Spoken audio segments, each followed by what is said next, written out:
आज हम आपको कुछ इम्पोर्टेंट प्रश्न और क्वेश्चन कुछ बताने जा रहे हैं जो बोर्ड एग्जाम के लिए काफी इम्पोर्टेंट है। आप मिस नहीं कर सकते इस ऐसे प्रश्न को, और इस प्रकार के प्रश्न आते हैं अक्सर एग्जाम में।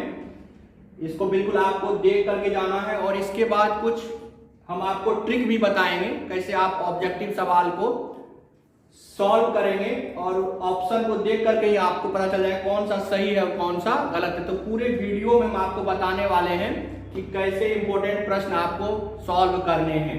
चलिए स्टार्ट करते हैं। तो पहला प्रश्न है, पहला क्वेश्चन क्या है कि n ड्रॉप को मिला दिए हैं। n ड्रॉप को, छोटे छोटे ड्रॉप हैं, n ड्रॉप को मिक्स कर दिए हैं, और सभी ड्रॉप का कैपेसिटेंस कितना है? C है, आपके सामने दिया हुआ है C है। इसको ड्रॉप को मिक्स करके एक बड़ा सा ड्रॉप बना लिया गया है। तो बड़ा वाला ड्रॉप का कैपेसिटेंस कितना होगा? तो n का पावर क्या हो जाएगा? यहाँ पे 1/3C होगा। याद रखेंगे आप, n का पावर क्या होगा? 1/3C। अब इसमें सवाल किस टाइप का पूछता है? याद रखेंगे आप कि 64 ड्रॉप को मिला दिए हैं। कितने ड्रॉप को मिला दिए हैं? 64 ड्रॉप को मिला दिए। 64 ड्रॉप को मिलाने के बाद बड़ा सा ड्रॉप का कैपेसिटेंस कितना होगा, और छोटा वाला जो एक ड्रॉप है उसका कैपेसिटेंस कितना है? 5 फैराड। तो आपको दिमाग लगा लेना है, यहाँ n के जगह 64 बैठा देंगे और c जो है 5 बैठा देंगे, तो आ जाएगा प्रश्न का जवाब आपको मिल जाएगा। यहां से बिल्कुल सीधा सा कुछ भी दे सकता है वो, n के जगह 1000 दे देगा और c का वैल्यू दे देगा। डायरेक्ट ऑब्जेक्टिव पूछता है, इस पर से आपको बना लेना है। दूसरा सवाल क्या है? What is CGS unit of electric dipole moment? हाँ बिल्कुल, इसको लोग मिस करके जाते हैं, हर बार आता है ये प्रश्न। क्या होता है? डिबाय। डिबाय जो है, डिबाय क्या है? What do mean by डिबाय? डिबाय है CGS यूनिट। या आपको डायरेक्ट सवाल पूछ सकता है यहाँ पे कि डिबाय क्या है? तो it is unit of electric dipole moment. Electric dipole moment याद रखेंगे आप। और एक और प्रश्न आता है कि EV जो इलेक्ट्रॉन वोल्ट है वो किसका यूनिट होता है? याद रखेंगे, वर्क या एनर्जी का। आपसे प्रश्न क्या पूछेगा? 4 ऑप्शन नीचे दे देगा, कहेगा EV किसका यूनिट है? तो याद रखेंगे या तो वर्क का या एनर्जी का। याद रखेंगे आप। अगला सवाल क्या है कि इलेक्ट्रिक पोटेंशियल जो है वो किसके कारण? डायपोल के कारण R पे किस प्रकार से डिपेंड करता है? इलेक्ट्रिक डायपोल मोमेंट याद रहेगा कि नहीं? इलेक्ट्रिक डायपोल मोमेंट याद रखना है आपको बिल्कुल एग्जाम के वक्त में। कंफ्यूज नहीं होना है, क्योंकि आप क्या पढ़े हैं? डायपोल का फॉर्मूला क्या है? B बराबर KQ/R होता है। वहां पे 1/R भी ऑप्शन रहेगा। याद रखना है, डायपोल के कारण क्या होगा? V directly proportional to 1/R square. R square, और इलेक्ट्रिक फील्ड अगर रहेगा तो यहाँ पे R3 हो जाएगा। याद रखेंगे, R का पावर 3 डायपोल के कारण। ये भी पॉइंट आपको याद रखना है। डायपोल क्या होता है आपको पता है? एक तरफ माइनस चार्ज और एक तरफ प्लस चार्ज, और स्मॉल डिस्टेंस दोनों के बीच में। चलिए अगला सवाल। अगला क्या है? When a body is charged, then its mass। हाँ, यहाँ पे आप कंफ्यूज होंगे। कुछ लोग तो सिर्फ इंक्रीज पे डाल के आ जाएंगे ऑप्शन में, या नहीं तो डिक्रीज को टिक करके आ जाएंगे। याद रखना है, जब एक बॉडी चार्ज होगा तो उसका मास बढ़ भी सकता है और घट भी सकता है, में इंक्रीज और डिक्रीज। इसका क्या मतलब हुआ सर? कि चार्जिंग प्रोसेस में क्या होता है? इलेक्ट्रॉन का ट्रांसफर होता है। इलेक्ट्रॉन का ट्रांसफर होता है चार्जिंग में। एक बॉडी से दूसरे बॉडी में इलेक्ट्रॉन का ट्रांसफर होता है। अगर इलेक्ट्रॉन बाहर गया है तो डिक्रीज करेगा, अगर इलेक्ट्रॉन गेन किया है तो मास इंक्रीज करेगा। तो ये इंक्रीज और डिक्रीज किस पे डिपेंड करेगा? पॉजिटिव चार्ज और नेगेटिव चार्ज पे डिपेंड करेगा। आप याद रखेंगे इसको कि सिर्फ चार्जिंग अगर रहेगा या चार्ज रहेगा तो उस केस में इंक्रीज और डिक्रीज। अक्सर गलती करते हैं इसमें लोग। अब अगला क्या है कि सोप बबल वो क्या कर रहे हैं, चार्ज कर रहे हैं। तो क्या होगा सोप बबल के साथ, एक ऑप्शन क्या रहेगा वहां, एक्सपांशन। एक्सपेंशन का मतलब क्या होगा, विस्तार होगा, या उसका रेडियस अगर देगा तो रेडियस बढ़ेगा, याद रखेंगे आप, रेडियस बढ़ेगा, या सोप बबल का क्या होगा, विस्तार होगा, उसका डायमेंशन बढ़ेगा, याद रखेंगे आप। कब, लेकिन जब उसको चार्ज कर रहे हैं सोप बबल को। ये प्रश्न आपको दिमाग में सेट हो जाना चाहिए।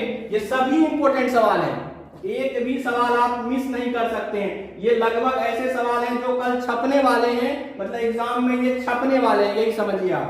जब भी आप पेपर देंगे ये सब आपको लगेगा कि नहीं ये ऐसा ही प्रश्न है, वही प्रश्न है, तो आपको मिस नहीं करना। एक अगला सवाल जो VVI है, बिल्कुल जहरीला सवाल, क्या है, द कैपेसिटी ऑफ अर्थ कितना होता है। बिल्कुल आपके तो मतलब बिल्कुल लिप्स पे होना चाहिए ये जवाब। कितना, 711 माइक्रोफेराड। कितना फेराड होता है, 711 माइक्रोफेराड। कुछ लोग फेराड लिख के आएंगे, नहीं, 711 माइक्रोफेराड, 711 माइक्रोफेराड किसका कैपेसिटी होता है, अर्थ का। और देखना, याद रखना, अर्थ का कैपेसिटी अगर पूछे तो C directly proportional to R। C किस पे डिपेंड करेगा, R पे डिपेंड करेगा। जो कैपेसिटेंस है वो किस पे डिपेंड करेगा, R पे डायरेक्टली प्रोपोर्शनल। ये किसके लिए, अर्थ के लिए, याद रखेंगे आप। अर्थिंग के बाद क्या हो जाएगा, पोटेंशियल 0 हो जाएगा, लेकिन अर्थ का कैपेसिटेंस कितना होगा, 711 microfarad. The ratio of EA and E perpendicular will be कितना होगा, दोनों का रेशियो याद रखेंगे, एक्सियल पॉइंट पे डायपोल के और इक्वेटोरियल पॉइंट पे डायपोल के जो इलेक्ट्रिक फील्ड का रेशियो होगा वो कितना होगा, 2:1 होगा। 2:1 याद रखेंगे। यहाँ पे E परपेंडिकुलर बाय ई, ये क्या हो जाएगा, 1/2, याद रखेंगे। उल्टा अगर पूछ लिया तो, इक्वेटोरियल बाय एक्सियल पूछ लिया तो 1:2, एक्सियल बाय इक्वेटोरियल पूछ लिया तो 2:1, याद रहेगा, आपके दिमाग में सेट रहेगा, बिल्कुल मिस नहीं करना है ये सब पॉइंट को। देखो एक बात जान लो, अगर आप नहीं ये सब प्रश्न करना चाह रहे तो कोई बात नहीं, अगर आप नौकरी नहीं लेना चाह रहे तो कोई और नौकरी लेगा, सही बात है, तो आपको पढ़ना ही पड़ेगा, मेहनत का कोई और विकल्प नहीं है। The angle between EPS and electric field will be, हाँ ये सवाल भी आता है। इलेक्ट्रिक फील्ड और जो इलेक्ट्रिक फील्ड है और इक्विपोटेंशियल सरफेस है, इक्विपोटेंशियल सरफेस है, ये आपस में क्या होते हैं, नॉर्मल होते हैं या परपेंडिकुलर होते हैं। दिमाग में सेट हुआ, क्या सेट हुआ है आपका, कि जो EPS इक्विपोटेंशियल सरफेस और इलेक्ट्रिक फील्ड है ये आपस में क्या होंगे, नॉर्मल होंगे, परपेंडिकुलर होंगे दोनों। एक और सवाल इस टाइप का पूछता है, देखिए एक सवाल से कितना सवाल निकल रहा है, कि जो कंडक्टर है, कंडक्टर के फेस पे इलेक्ट्रिक फील्ड क्या होगा, नॉर्मल हो जाएगा, परपेंडिकुलर हो जाएगा, याद रखेंगे आप इस प्रश्न को, याद रखेंगे, क्या हो जाएगा, नॉर्मल, परपेंडिकुलर होता है किस पे, सरफेस पे, कंडक्टर के सरफेस पे इलेक्ट्रिक फील्ड क्या होता है, परपेंडिकुलर होता है। ये हर बार आता है ये सवाल, याद रखेंगे, बिल्कुल टेंशन नहीं लीजिए, सारा सवाल यहाँ सॉल्व करेंगे हम लोग। ये पार्ट 1 है, पार्ट 2 में आपको और सवालों के साथ आएंगे। अभी इसके बाद कुछ और ट्रिक बताएंगे इसको हटा के।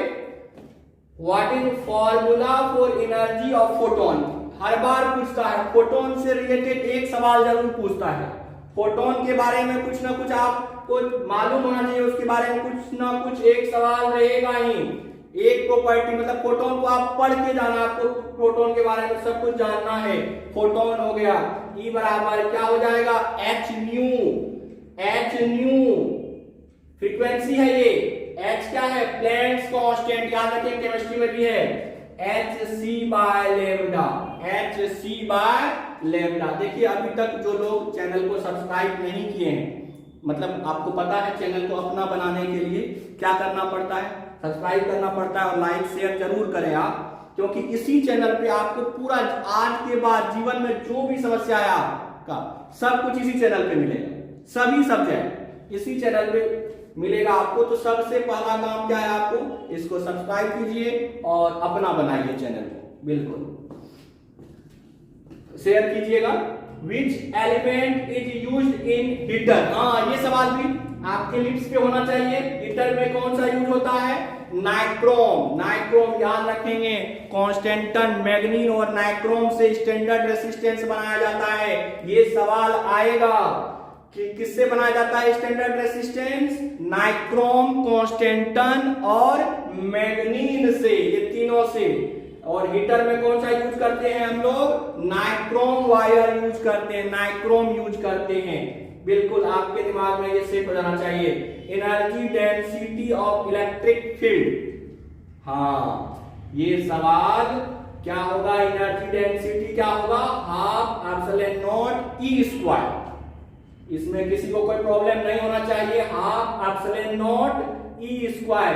एनर्जी डेंसिटी का डायरेक्ट पूछ देता है, डायमेंशन क्या होगा, ml-1 t-2, ml-1 t-2 क्या रहेगा, half epsilon not E square, half epsilon not E square. किसके लिए, इलेक्ट्रिक फील्ड के लिए याद रखना। और अगर पूछ ले मैग्नेटिक फील्ड के लिए क्या होगा, B square by 2 mu naught. ये पूछ देगा कि ये फॉर्मूला किसका है, एनर्जी डेंसिटी का, मतलब एनर्जी बाय वॉल्यूम का है ये फॉर्मूला। ये वाला जो है एनर्जी डेंसिटी किसके लिए है, मैग्नेटिक फील्ड के लिए, B square by 2 mu naught. एक सवाल जरूर रहेगा इसमें से, मतलब 4 प्रश्न है, 4 में से एक सवाल जरूर रहेगा, इलेक्ट्रिक फ्लक्स, मैग्नेटिक फ्लक्स या एनर्जी डेंसिटी इलेक्ट्रिक फील्ड के लिए और मैग्नेटिक फील्ड के लिए एनर्जी डेंसिटी। इस 4 में से एक सवाल जरूर रहेगा। देखिए आप सोच रहे होंगे सर कुछ ज्यादा तेज चले, नहीं, क्योंकि टाइम कम है आपके पास और हम नहीं चाहते आपका टाइम बर्बाद हो। बिल्कुल आपको समय के साथ चलना है। तो याद रहेगा 4 प्रश्न, आपको 2 को देख लेना है कौन कौन सा, और इसके अलावा इलेक्ट्रिक फ्लक्स और मैग्नेटिक फ्लक्स को बिल्कुल देख के जाना है, उसका यूनिट, डायमेंशन, सब कुछ। और ये दोनों IRMS, अगला है पॉइंट क्या, IRMS क्या होता है। IRMS आप समझ रहे, रूट मीन स्क्वायर। IRMS क्या होगा, I naught by root 2, I naught by root 2 याद रहना चाहिए, I naught by root 2। Direct सवाल दे देगा आपसे, I नॉट का मान दे देगा कुछ 10 एम्पियर 20 एम्पियर कुछ भी दे देगा, IRMS निकालिए, निकल जाएगा आपसे। ये I नॉट क्या है, मैक्सिमम करंट या पीक करंट कहते हैं, peak value of AC, alternating current का पीक वैल्यू है। और एवरेज करंट कैसे निकालेंगे आप, एवरेज वैल्यू ऑफ एसी कैसे निकालेंगे, 2I not by pi, 2I not by pi. हाँ एक सवाल और आ गया यहाँ पे कि IRMS और I एवरेज के रेशियो को क्या कहते हैं, बताइए। IRMS और I एवरेज के रेशियो को क्या कहते हैं, फॉर्म फैक्टर। कौन सा फैक्टर नाम दिया जाता है, फॉर्म फैक्टर। जिसको लग रहा हो कि सर थोड़ा तेज चल रहे हैं तो बार बार आप इसको देख सकते हैं, बार बार समझ सकते हैं, 2-3 बार इसको देखिएगा तो आपको प्रैक्टिस में आ जाएगा। तेज चलने का मतलब है कि नहीं, अगर तेज चलेंगे तो बहुत लंबा वीडियो हो जाएगा, थोड़ा सा शॉर्ट करना है वीडियो को। IRMS और I एवरेज दोनों का रेशियो क्या कहलाएगा, फॉर्म फैक्टर। और फॉर्म फैक्टर के लिए क्या होता है, कितना वैल्यू होता है, 1.11 याद रखेंगे, दोनों का रेशियो कितना होगा, 1.11। अगला पॉइंट है पावर फैक्टर। पावर फैक्टर क्या होगा, पावर फैक्टर, तो पावर फैक्टर कुछ नहीं होता है, बस R/Z। R क्या है, रेसिस्टेंस, और Z क्या है, इंपीडेंस, दोनों का रेशियो याद रखेंगे। R/Z क्या होता है, R/Z क्या होगा, पावर फैक्टर। और ये पावर फैक्टर को किससे डिनोट करते हैं या क्या होता है इसका फॉर्मूला, cos phi। तो आपसे पूछा जाएगा, इसमें से 4 ऑप्शन दे देगा, tan phi, sin phi, cos phi, कौन सा पावर फैक्टर है, तो पावर फैक्टर कौन सा होगा, cos phi, cos वाला याद रखेंगे। वेरी वेरी इंपॉर्टेंट ये सवाल, 15 नंबर, बिल्कुल ये टिक लगा लो, ये आ गया, टपक गया। 15 और 16 ये दोनों आएंगे एग्जाम में, ये दोनों ही आएंगे सवाल। Working principle of transformer is based on, किस पे बेस्ड है ये? EMI पर, इलेक्ट्रोमैग्नेटिक इंडक्शन पर। EMI या इसी को ब्रैकेट में क्या कहेंगे हम लोग, ब्रैकेट में दे दिए हैं क्या, म्यूचुअल इंडक्शन, ये भी ऑप्शन में रह सकता है, म्यूचुअल इंडक्शन या EMI। ट्रांसफॉर्मर किस पे बेस्ड होता है? इलेक्ट्रोमैग्नेटिक इंडक्शन, या नहीं तो ऑप्शन में क्या रहेगा, म्यूचुअल इंडक्शन। याद रखेंगे ट्रांसफॉर्मर, ट्रांसफॉर्मर बिल्कुल इंपॉर्टेंट है, इसका लॉन्ग क्वेश्चन भी आप देख के जाएंगे। वर्किंग ऑफ ऑप्टिकल फाइबर, हाँ ऑप्टिकल फाइबर किस पे बेस्ड है? TIR, TIR, TIR क्या होता है? Total internal reflection. Optical fibre किस पे बेस्ड है? इसका वर्किंग किस पे बेस्ड है? TIR पे। याद हो गया होगा आपको, ये सारा प्रश्न याद हो गया होगा हमको लगता है। बिल्कुल, एक भी सवाल छोड़ने लायक है क्या? आपको लग रहा है इसमें से कोई सा भी सवाल छोड़ सकते हैं हम? नहीं छोड़ सकते आप, बिल्कुल। डायरेक्शन ऑफ EMW, कई बार ये प्रश्न आया है, एक बार क्या 10 बार आया होगा कम से कम। डायरेक्शन ऑफ EMW, EMW मतलब इलेक्ट्रोमैग्नेटिक वेव, इलेक्ट्रोमैग्नेटिक वेव का डायरेक्शन क्या होगा? E cross B, E cross B। E क्या है? इलेक्ट्रिक फील्ड, और B क्या है? Magnetic field. अब एक सवाल और आता है, एक ऑब्जेक्टिव और ध्यान रखिएगा कि जो ऑप्टिकल इफेक्ट है इसमें से कौन देता है? EMW का कौन सा वाला वेक्टर, E वाला कि B वाला? इलेक्ट्रिक फील्ड वाला देता है ऑप्टिकल इफेक्ट, याद रखेंगे आप। EMW का कौन सा part? Electric field vector optical effect देता है। ये सवाल भी आपके लिए इंपॉर्टेंट है। इलेक्ट्रिक फील्ड, इलेक्ट्रिक फील्ड याद रखेंगे। यूनिट ऑफ सेल्फ इंडक्टेंस, ये भी पूछा हुआ है क्वेश्चन। सेल्फ इंडक्टेंस का यूनिट क्या होता है? H। H बोले तो H का क्या मीनिंग है? हेनरी। H मींस हेनरी, याद रखेंगे। फ्यूज वायर, फ्यूज वायर किससे मिलके बना है? टीन और लेड से। ये सवाल पूछता है फ्यूज वायर, फ्यूज वायर किससे मिलके बना है? क्या किसका एलॉय है? टीन और लेड का। फॉर सेमीकंडक्टर, अगला प्रश्न क्या है? सेमीकंडक्टर के लिए अल्फा क्या होगा? अल्फा आप समझ रहे हैं, अल्फा का मतलब होता है temperature coefficient of resistance. Alpha क्या होगा? निगेटिव होगा सेमीकंडक्टर के लिए। और मेटल के लिए अल्फा क्या होगा? पॉजिटिव होगा। अल्फा मेटल के लिए क्या होगा बताइए? पॉजिटिव होगा। ये निगेटिव और पॉजिटिव से क्या मतलब है आपका? निगेटिव और पॉजिटिव से क्या मतलब है? थोड़ा सा बताइए।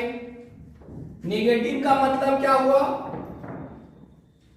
कि अगर टेम्परेचर बढ़ाएंगे, वेरी वेरी इंपॉर्टेंट, ये सवाल आएगा आपसे डायरेक्ट, यही पूछेगा कि अगर टेम्परेचर बढ़ाएंगे तो क्या होगा? सेमीकंडक्टर का रेसिस्टेंस क्या होगा? बढ़ेगा कि घटेगा?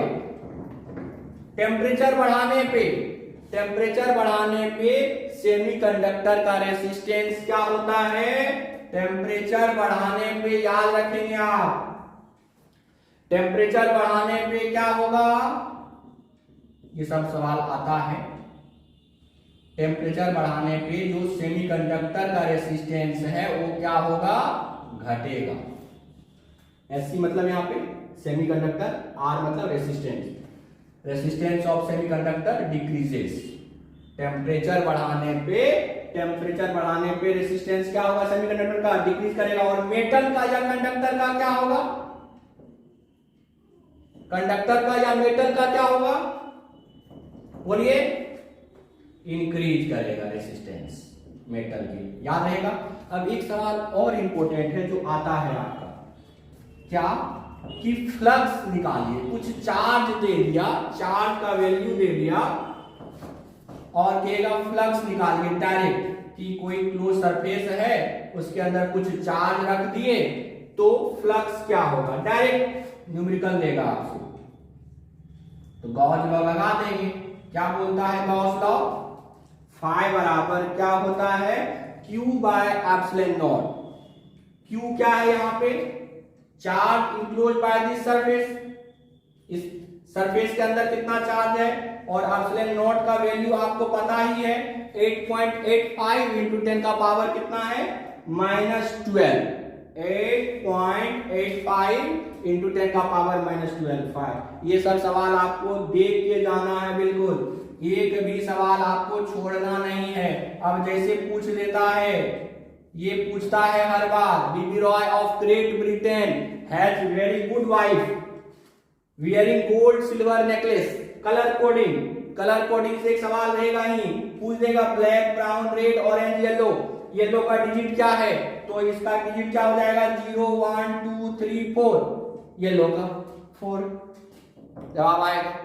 रेसिस्टेंस निकालने के लिए आपको आना चाहिए, रेसिस्टेंस निकालने के लिए आना चाहिए, और क्या आना चाहिए आपको, और क्या आना चाहिए, एक तो पैरेलल कॉम्बिनेशन और एक सीरीज कॉम्बिनेशन।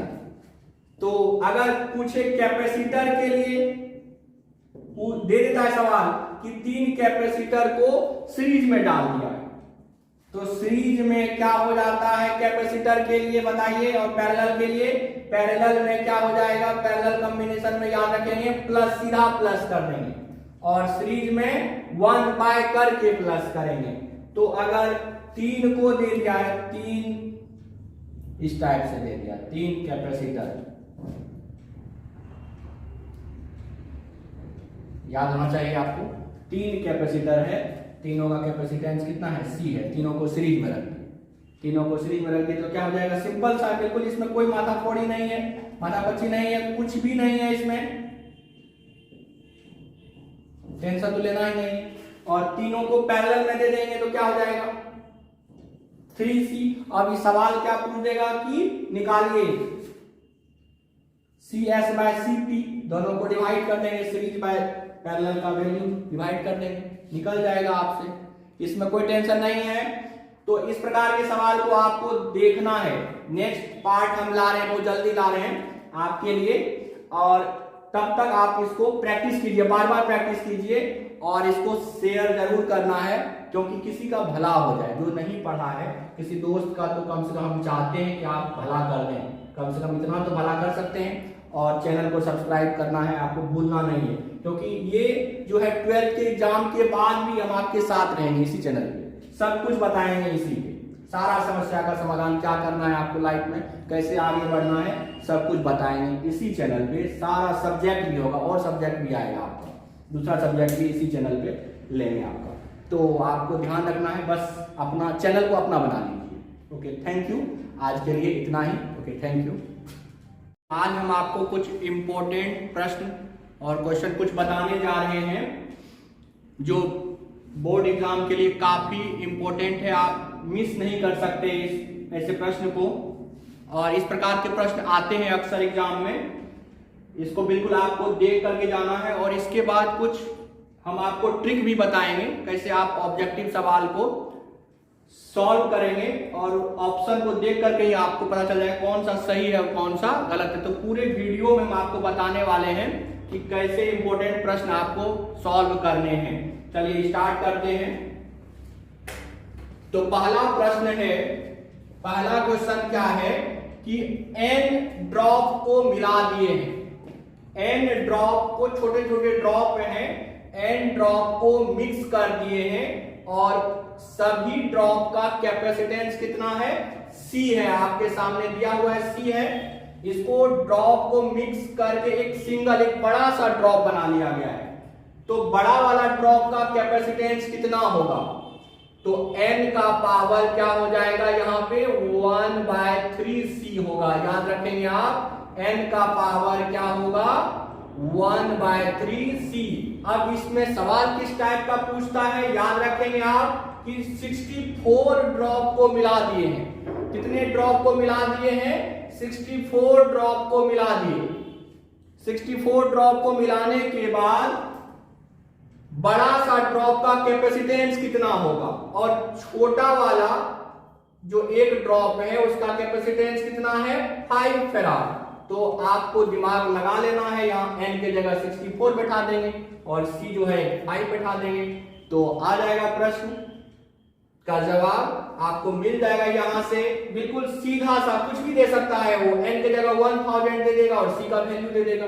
डायरेक्ट ऑब्जेक्टिव पूछता है, इस पर से आपको बना लेना है। दूसरा सवाल क्या है, what is CGS unit of electric dipole moment. हाँ बिल्कुल, इसको लोग मिस करके जाते हैं, हर बार आता है ये प्रश्न। क्या होता है, डिबाय। डिबाय जो है, डिबाय क्या है, व्हाट डू मीन बाय डिबाय। डिबाय है सीजीएस यूनिट। या आपको डायरेक्ट सवाल पूछ सकता है यहाँ पे कि डिबाय क्या है, तो it is unit of electric dipole moment. Electric dipole moment याद रखेंगे आप। और एक और प्रश्न आता है कि ईवी जो इलेक्ट्रॉन वोल्ट है वो किसका यूनिट होता है, याद रखेंगे वर्क या एनर्जी का। आपसे प्रश्न क्या पूछेगा, 4 ऑप्शन नीचे दे देगा, कहेगा ईवी किसका यूनिट है, तो याद रखेंगे या तो वर्क का या एनर्जी का, याद रखेंगे आप। अगला सवाल क्या है कि इलेक्ट्रिक पोटेंशियल जो है वो किसके कारण, डायपोल के कारण आर पे किस प्रकार से डिपेंड करता है। इलेक्ट्रिक डायपोल मोमेंट याद रहेगा कि नहीं, इलेक्ट्रिक डायपोल मोमेंट याद रखना है आपको, बिल्कुल एग्जाम के वक्त में कंफ्यूज नहीं होना है, क्योंकि आप क्या पढ़े हैं, डायपोल का फॉर्मूला क्या है, B बराबर KQ/R होता है, वहां पे 1/R भी ऑप्शन रहेगा, याद रखना है।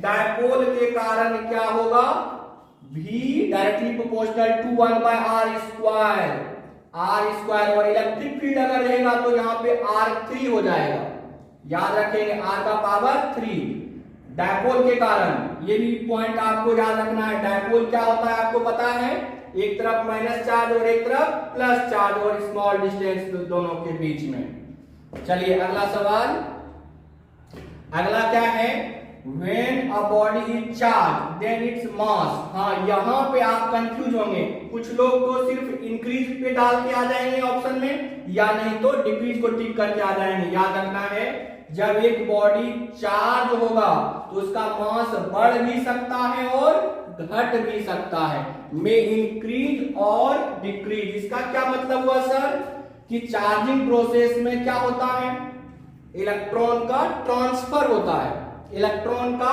ट्रांसफर होता है चार्जिंग में, एक बॉडी से दूसरी बॉडी में इलेक्ट्रॉन का ट्रांसफर होता है। अगर इलेक्ट्रॉन बाहर गया है तो डिक्रीज करेगा, अगर इलेक्ट्रॉन गेन किया है तो मास इंक्रीज करेगा। तो ये इंक्रीज और डिक्रीज किस पे डिपेंड करेगा, पॉजिटिव चार्ज और नेगेटिव चार्ज पे डिपेंड करेगा। आप याद रखेंगे इसको कि सिर्फ चार्जिंग अगर रहेगा या चार्ज रहेगा तो उस केस में इंक्रीज और डिक्रीज। अक्सर गलती करते हैं इसमें लोग।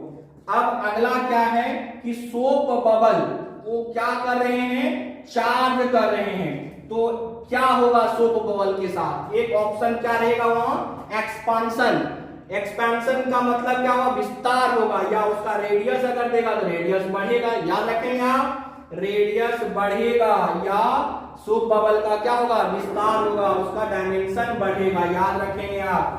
कब, लेकिन जब उसको चार्ज कर रहे हैं सोप बबल को। ये प्रश्न आपको दिमाग में सेट हो जाना चाहिए।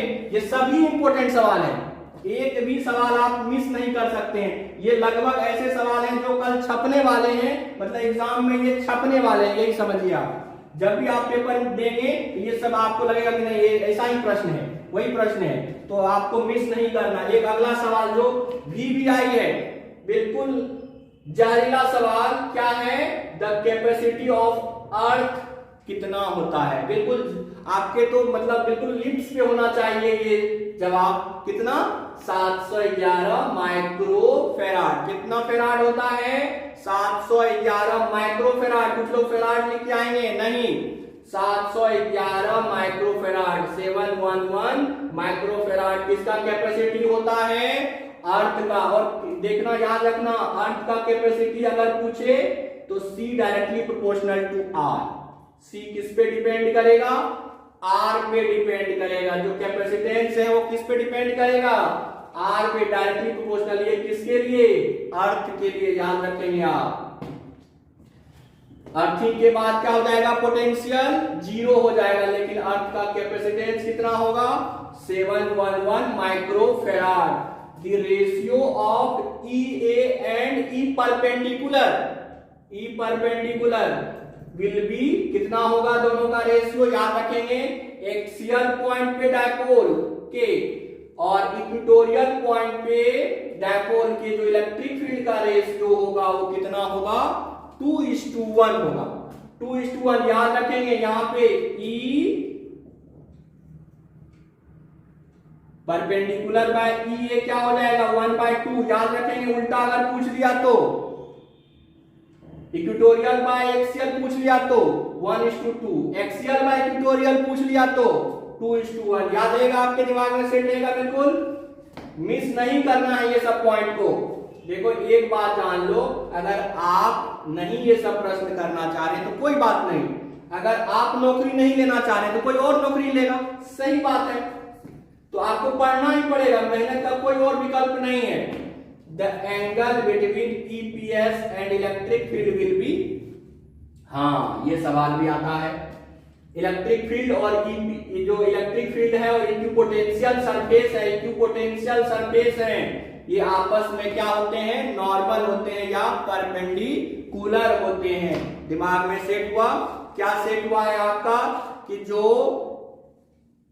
EPS इक्विपोटेंशियल सरफेस और इलेक्ट्रिक फील्ड है ये आपस में क्या होंगे, नॉर्मल होंगे, परपेंडिकुलर होंगे दोनों। एक और सवाल इस टाइप का पूछता है, देखिए एक सवाल से कितना सवाल निकल रहा है, कि जो कंडक्टर है, कंडक्टर के फेस पे इलेक्ट्रिक फील्ड क्या होगा, नॉर्मल हो जाएगा, परपेंडिकुलर हो जाएगा। याद रखेंगे आप इस प्रश्न को, याद रखेंगे, क्या हो जाएगा, नॉर्मल परपेंडिकुलर होता है, किस पे, सरफेस पे, कंडक्टर के सरफेस पे इलेक्ट्रिक फील्ड क्या होता है, परपेंडिकुलर होता है। ये हर बार आता है ये सवाल, याद रखेंगे, बिल्कुल टेंशन नहीं लीजिए, सारा सवाल यहाँ सॉल्व करेंगे हम लोग। ये पार्ट 1 है, पार्ट 2 में आपको और सवालों के साथ आएंगे। अभी इसके बाद कुछ और ट्रिक बताएंगे इसको हटा के। What is formula for energy of photon, हर बार पूछता है, फोटोन से रिलेटेड एक सवाल जरूर पूछता है। फोटोन के बारे में कुछ ना कुछ आपको मालूम होना चाहिए, उसके बारे में कुछ ना कुछ एक सवाल रहेगा ही। एक प्रॉपर्टी मतलब फोटोन को आप पढ़ के जाना, आपको प्रोटॉन के बारे में सब कुछ जानना है। फोटोन हो गया, E बराबर क्या हो जाएगा, h न्यू फ्रीक्वेंसी है ये, h क्या है, प्लैंक्स कांस्टेंट, याद रखें केमिस्ट्री में भी है, hc/λ।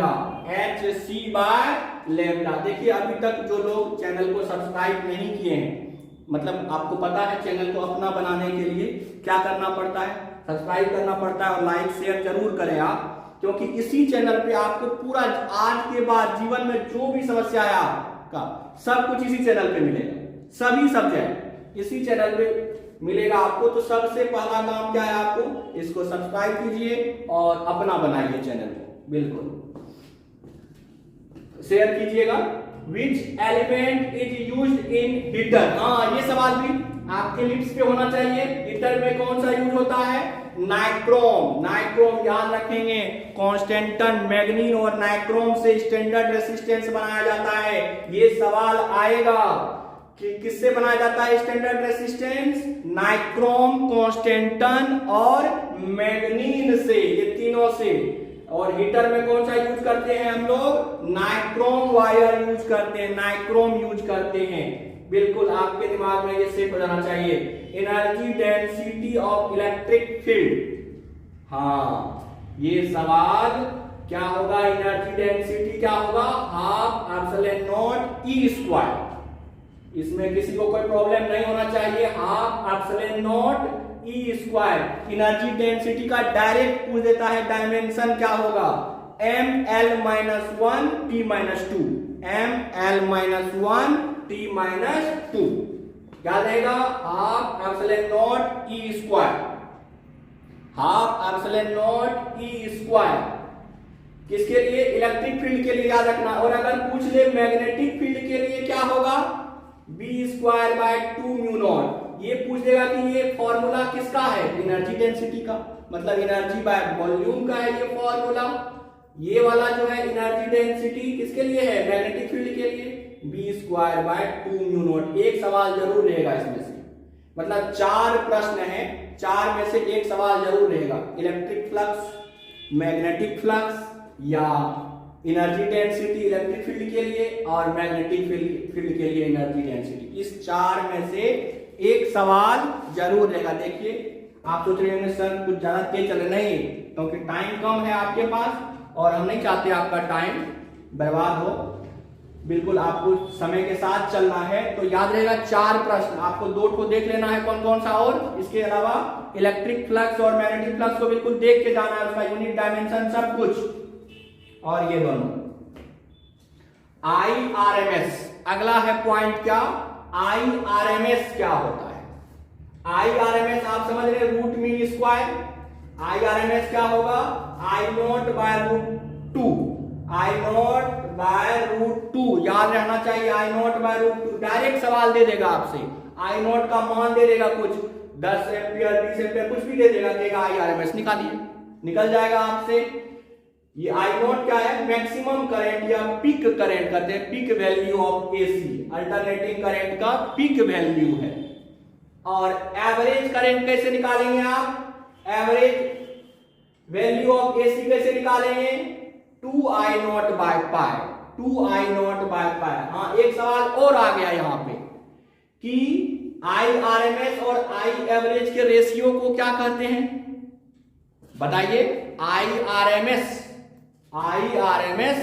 और I एवरेज के रेशियो को क्या कहते हैं, फॉर्म फैक्टर। कौन सा फैक्टर नाम दिया जाता है, फॉर्म फैक्टर। जिसको लग रहा हो कि सर थोड़ा तेज चल रहे हैं तो बार बार आप इसको देख सकते हैं, बार बार समझ सकते हैं, 2-3 बार इसको देखिएगा तो आपको प्रैक्टिस में आ जाएगा। तेज चलने का मतलब है कि नहीं, अगर तेज चलेंगे तो बहुत लंबा वीडियो हो जाएगा, थोड़ा सा शॉर्ट करना है वीडियो को। IRMS और I एवरेज दोनों का रेशियो क्या कहलाएगा, फॉर्म फैक्टर।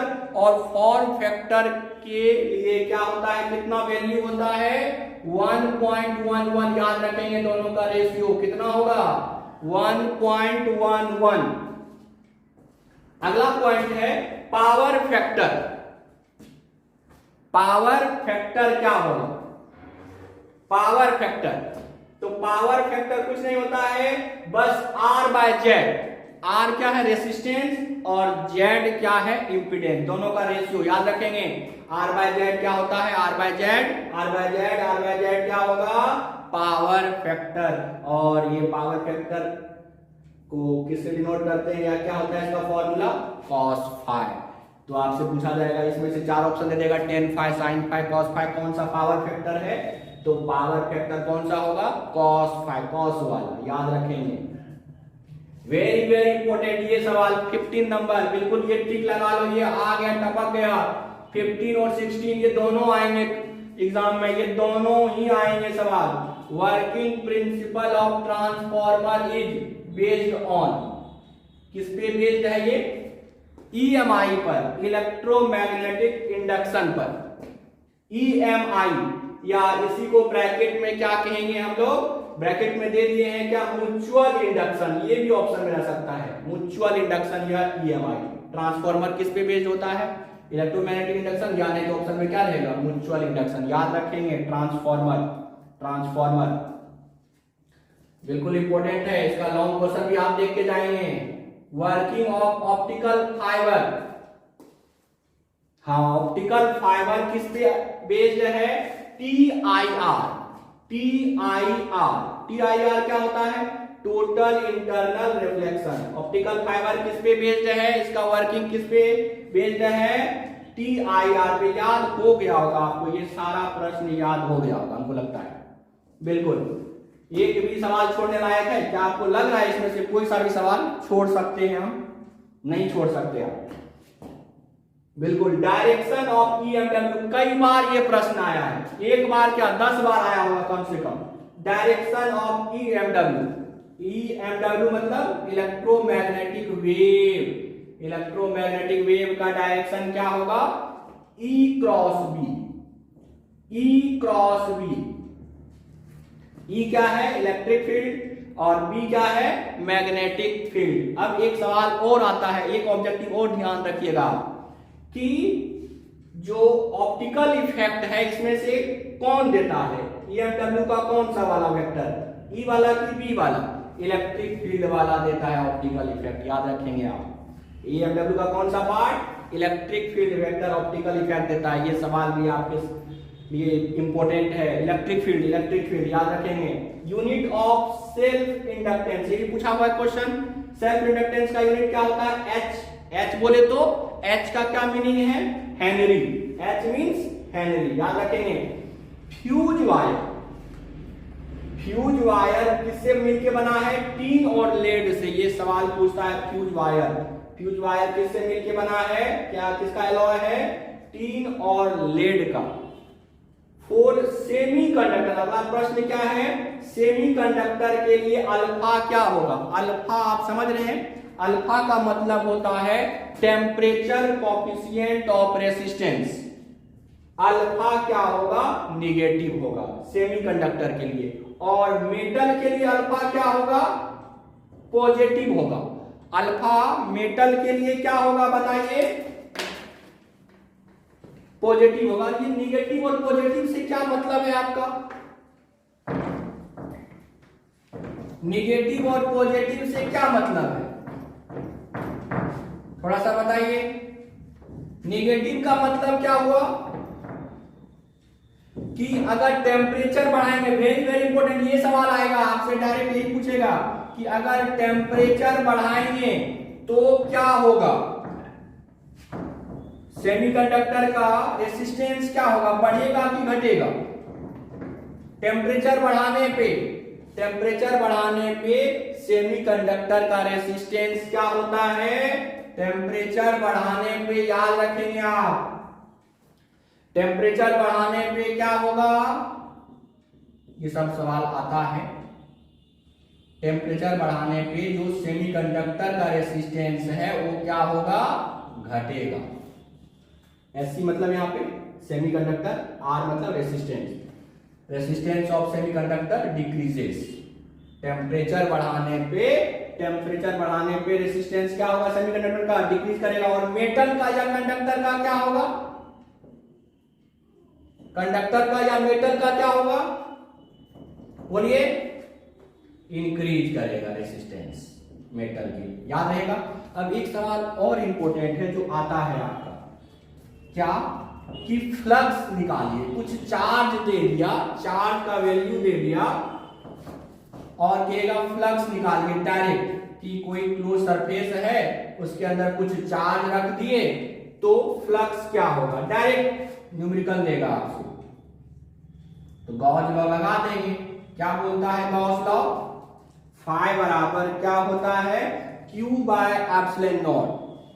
Q क्या है यहाँ पे, charge enclose by this surface, इस सरफेस के अंदर कितना चार्ज है, और एप्सिलॉन नॉट का वैल्यू आपको पता ही है 8.85 इंटू 10 का पावर कितना है, -12, 8.85 इंटू 10 का पावर -12। ये सब सवाल आपको देख के जाना है, बिल्कुल एक भी सवाल आपको छोड़ना नहीं है। अब जैसे पूछ देता है, ये पूछता है हर बार, BB Roy of Great Britain has very good wife wearing gold silver necklace. Colour coding से एक सवाल रहेगा ही, पूछ देगा black brown red orange yellow का डिजिट क्या है, तो इसका डिजिट क्या हो जाएगा, 0 1 2 3 4, येलो का 4 जवाब आएगा।